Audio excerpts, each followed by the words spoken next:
خانم رضایی ظاهراً تومار مغزی داشته، دو توده تو مغزشون بوده. دیروز آزمایش دادن رفتن پیش پزشکشون، ظاهراً آثاری از اون توده ها تو سرشون. یه دست به افتخار خداوند بزنید، به افتخار خداوند.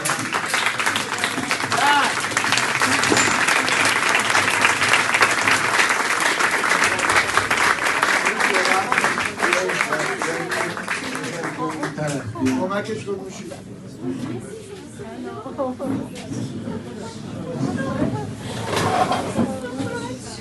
بچه دوستان خیلی من خوشحالم وقتی این خبر شنیدم و خانم یکی از دوستای 20 ساله منه و سرگذشتش میدونم و خیلی هم ناراحت بودم براش.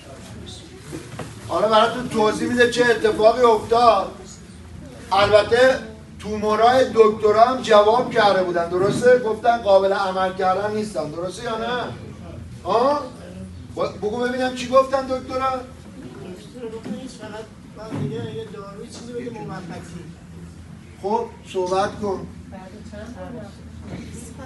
سلام، من سعیده هستم، خانم گیاهخوار. سلام به شما. من بعد از 7 سال رفتم عمل کردم، تومور مغزی داشتم. بعد تا 7 سال خوب بودم. بعد 7 سال دوباره تومور گرفتم، شدید برد، اورد کرد تومورم.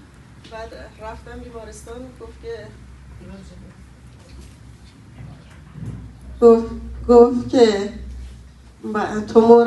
تومور یادم میره.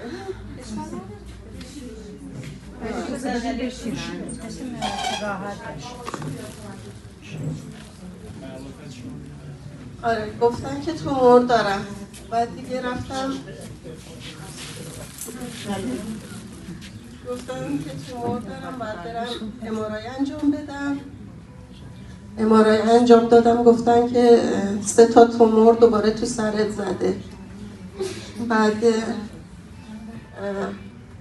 ام‌آرآی که انجام دادم 3 تا تومور تو سرم داشت.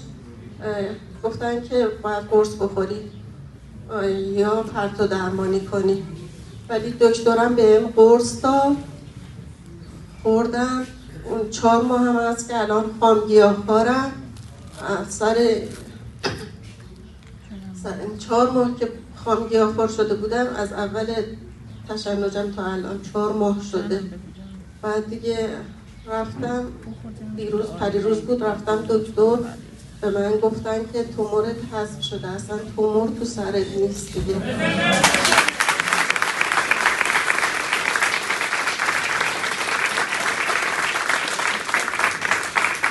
ممنونم از شما. ابوالفضل خودت هم یه توضیح بده راجع به بیماریش، مختصر و کوتاه.